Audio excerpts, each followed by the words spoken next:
Welcome back, everyone, to my round 8 recap from the Reykjavik Open. This was my shortest game of the tournament. I finished after about 2.5 hours, which, yeah, it's pretty quick for a classical game. I've had multiple games this tournament going up to almost 5 hours, so it's refreshing to have a game finish so quickly. But this game, I was playing a local player from Iceland by the name of Arnar Milutin Heidarsson, rated 2075. And before the game, I found a lot of his chess.com games and tournament games, and I was trying to decide what opening to go for between mainly e4, d4, and c4. And I decided before the game I would play an English opening just to have something fresh and to try and be a little bit less predictable. I have gone for the London twice so far this tournament, and both times I've gone for it, it has not gone so well.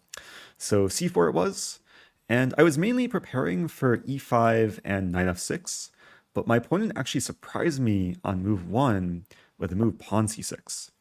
And this was a surprise because I knew my opponent mainly plays like Nimzo Indian type structures against d4, and he also plays almost exclusively Najdorf Sicilian against e4.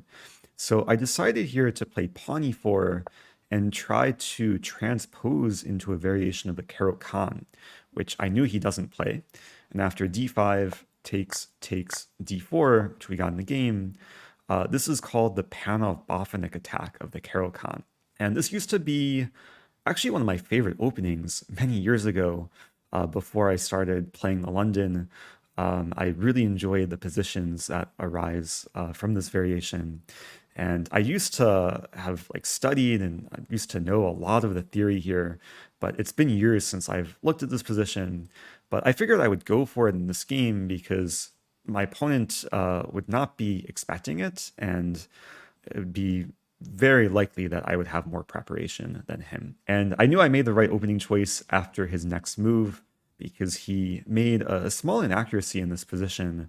The main move for black is knight f6, which is the most natural and flexible, but he went ahead and took the pawn right away, which at first has some logic because black is giving me the isolated d pawn, but generally black should wait for the bishop to develop before taking. And that way black can essentially win a tempo, because I would have to move the bishop twice. But after takes, I develop the bishop in one go. And even though I'm left with isolated queen's pawn, there's a lot of benefits to having the pawn on d4. So I control more space in the center, and white has very easy development. So I was already happy with opening. And next few moves, we both develop. After knight f3, I do set up a small trap. It would be a blunder for black to play bishop g4, white to move and win material. Move would be bishop f7, king f7, knight e5. So we didn't go into that. Instead, pawn e6 was played, which looks a little bit ugly because it blocks the bishop, but it is necessary for black to complete kingside development. So I played knight c3, bishop e7, castle, castle. And here I took my first longer think of the game. The move I really wanted to play was pawn d5, which visually looks pretty nice because it gets rid of the isolated pawn, and after takes, white has more development, open position. My pieces are generally happier. But I decided not to go for this because I thought after knight c6, it's not so clear if I have a concrete edge, and black is ready to play bishop g4. And I thought that maybe this would just liquidate a bit too quickly, and black would have good chances to draw from here. So instead, I kept the imbalance in the position and didn't play d5, but instead played knight to e5. And I was happy with this move because it addresses one of black's plans in the position. Black really wants to play b6 and bishop e7 and complete queenside development and get the nice long diagonal for the light squared bishop. But when I play knight e5, I'm actually preventing b6. b6 would be a terrible mistake here because it's met with queen f3, hitting the rook and essentially winning material. Only way to defend is knight d5, but after takes, yeah, black's position is just terrible. Rook and f7 are hit, so white would be completely winning there. And if b6 can't be played, then it's much more difficult to actually complete development of the pieces. Knight c6 is also kind of discouraged because then I take and then the pawn gets weak on c6. So my opponent opted for knight d7, and then I play bishop to b3, which was mainly a flexible move. I was anticipating knight b6 coming, so I figured why not move the bishop back first, and then after he plays knight b6, which he did, then I can decide what to do from here.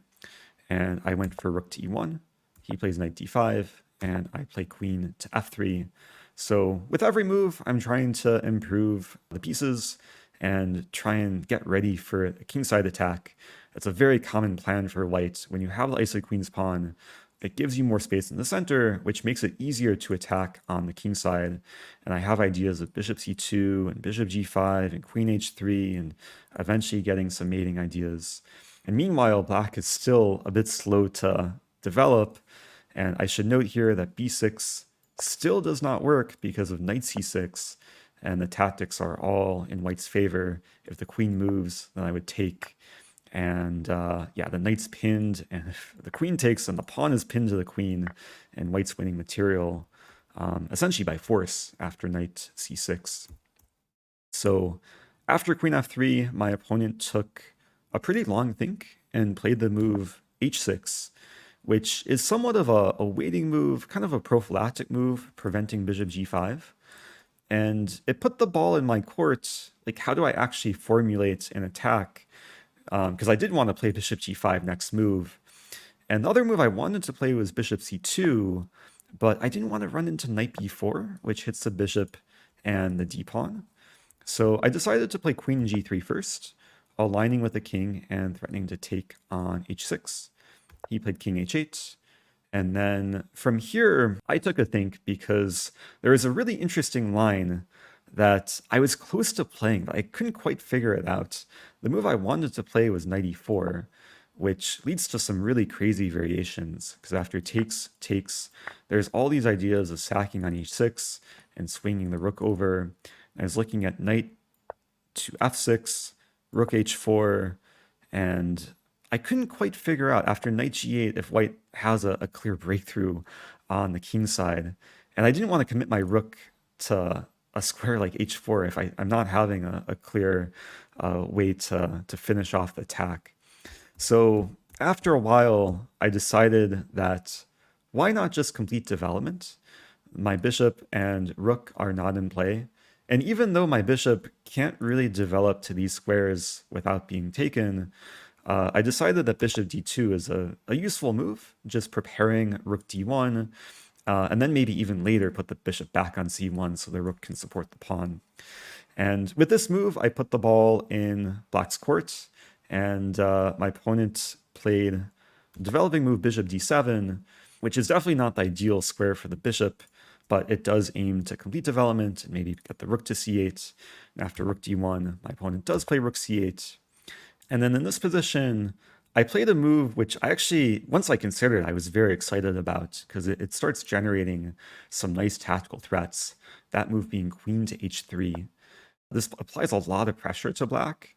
And I essentially played this move without too much calculation, but I acknowledged that when I play queen h3, there's a pretty deadly idea of bishop takes h6. And there's so many lines where I just sack the bishop and then eventually swing over and checkmate on the kingside combination with bishop c2.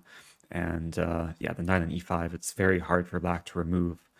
So my opponent in this position, I think just addressed the threat of queen h3, but he didn't address the other threat. It turns out queen h3 is somewhat of a double attack, because not only am I aligning with the king, I'm also aligning with this bishop on d7, which in many lines is a tactical target, because I'm threatening knight takes d5 and taking advantage of the fact that the pawn is being pinned.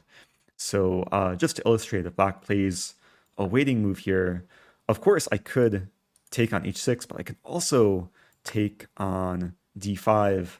And if knight takes d5, bishop takes d5, I'm winning material on d7. If pawn takes d5, I take, and knight takes, I win the pawn.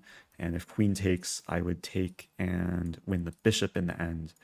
So After I played queen h3, the only move I saw for black to try and address both threats was knight takes c3. And this is a move I was expecting, after which I would take back and still have ideas of bishop h6. But we didn't go into that. Here, my opponent made a very bad blunder, played knight h7. But I think this is sometimes what happens when you're under a lot of positional pressure after an opening gone somewhat wrong. It can be hard to avoid the tactical blunders. And even though this addresses one threat of bishop h6, it allows me to take on d5. And white is just winning a clean piece here.